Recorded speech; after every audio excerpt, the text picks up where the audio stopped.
So I want to give you my alternative story idea for Halo 5.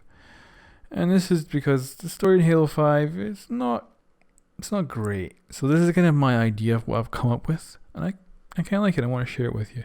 So the game begins with Team Osiris being given a briefing by a shadowy Oni officer. Now, this is very similar to the opening in Halo 4, where Halsey's being interrogated by a shadowy Oni operative. Now, he lays out a very compelling story of Master Chief going rogue, how he's destroying human colonies, how he's stolen a Prowler stealth ship, he's killed millions, and he might kill more. So, he's tasked you with killing Master Chief. And you and the rest of Team Osiris are tasked with killing Blue Team. So you leave the briefing and you actually leave it feeling like you're doing the right thing. You also get a secret weapon, Cortana, pieced together painstakingly by Halsey and recreated to help kind of recreate the powerful AI. So that's my kind of better interpretation, I think, of how Cortana might come back rather than just magically coming back. So you exit the dark briefing room to the bright metal interior of the Infinity. Now this is kind of your hub. So the whole ship is yours to command. So it's all its power and resources are yours, are at Locke's to kind of disposal to go and capture Master Chief. So it's your kind of temporary home, and you've been given the only free Spartan accommodation on the ship, Blue Team's old room. It even has names on the lockers. So in the Infinity, you can talk to your teammates, get a bit of character development. Kind of think about it a little bit like Mass Effect. You can go have a chat with your teammates. They'll give you some backstories. Maybe you have a chat with Buck and he'll give you some sort of cool cutscene that shows him kicking ass back at his ODST days or something like that. Or maybe he'll just tell you a cool story. Now I'm sure Nathan Fillion could tell you an awesome story. So you kind of get all this character development for your team, and it progresses the further you get through the campaign, the more information you can get. And you can go to the bridge, you can talk to the captain, you can talk to the AI up there, you can read intel on all the Blue Team, you can kind of like have their mission reports and stuff. The stuff that really exists in the Halo lore that you can actually access and read up and actually, see, get more in depth. Kind of similar again to the Mass Effect where it has a very rich backstory that you can actually read. So it really get a sense of who they are. So you then get informed that the location of Blue Team has been found. It's time for your first mission. So you land on location number 1, and destruction is all around, dead enemies, but reinforcements are coming in. You fight your way through 3 parts of this mission, getting glimpses of Blue Team ahead of you as you go, little cinematics of awesome Spartan kick-assness. So similar to kind of Reach, where we've seen some of the Spartans just kicking ass and looking awesome. The mission ends with you looking into a valley. A battalion of Covenant have surrounded Blue Team. They've got tanks, they've got ghosts, they've got everything. It looks like Blue Team are screwed.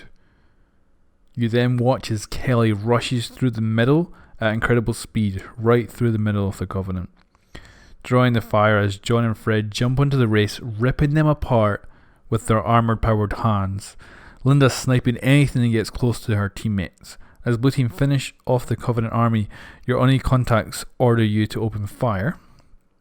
You do so, but Blue Team reacts so fast, superhuman, returning fire, inflicting damage and disappearing into their stealth ship. The Guardians activate and you see destruction caused to the world firsthand. You return to Infinity, your damaged armor removed and repaired. You look over the weapons you have unlocked. You customize your gear and your AI's loadout. You talk to your teammates, you get more character development, you ask their advice, and you come up with a new plan. You read more intel, you talk to more characters. So you get informed that Blue Team has been spotted on a human colony. This time you're determined to bring them down. You land this time with a platoon of Marines, fully equipped with Warthogs and Scorpion, moving street by street in our very urban environment. And you've completely encircled Blue Team, and you're moving closer and closer. So as blue team spotted a battle erupts, warthogs get knocked over by fast moving Spartans, looking for, a Spartan just punching a warthog and having it flip over, properly going at it. And you see the Spartans, similar to what they did with the race, they're like ripping them apart, so they're like pulling out their engines, but they're doing it in a way that isn't going to hurt anybody. So you see the Marines getting disarmed by well-placed shots, their guns fired out with their hands. But luck calls in his surprise. Drop pods land everywhere. All of Infinity's Spartans spill out into the battlefield. Its 4 Spartan 2s feeds hundreds of Spartan 4s. But even then, even with the Spartan 2s using non-lethal tactics, they evade and escape. In fact, Chief takes down Locke and gets Cortana's new chip before Chief almost dies, but is super lucky when Buck's sniper jams. So if you know the lore, Chief is always very lucky. So I thought that was cool. The Guardians activate and the destruction is less this time. You return to Infinity. You begin to remove your armor for repair. You're thinking, oh, what guns have I unlocked now? What conversations will I have with my teammates? But then suddenly, things start flashing red. Alarms start going off. Blue team are on Infinity. With the help of an ally, Arbiter and his elites, Blue team have infiltrated the ship. You gear up and Osiris deploy to defend the ship. Blue team are moving fast, moving to a target.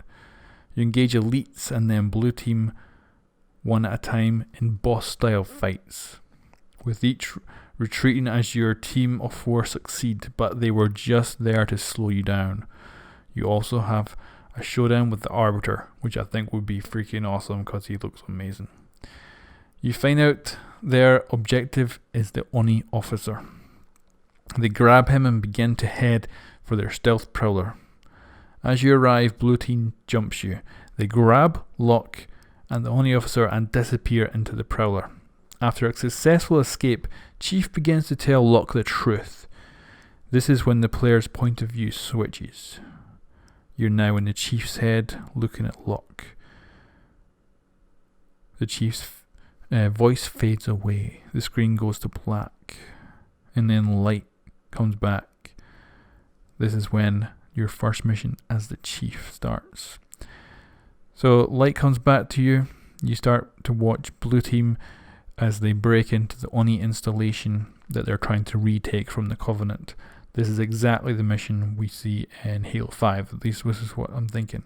So you play through the level, you clear it out and you scuttle the station, but not before having Kelly download all the valuable data in the station. Like, that seems like a smart thing to do, right? So you escape in the stealth prowler and you head on out.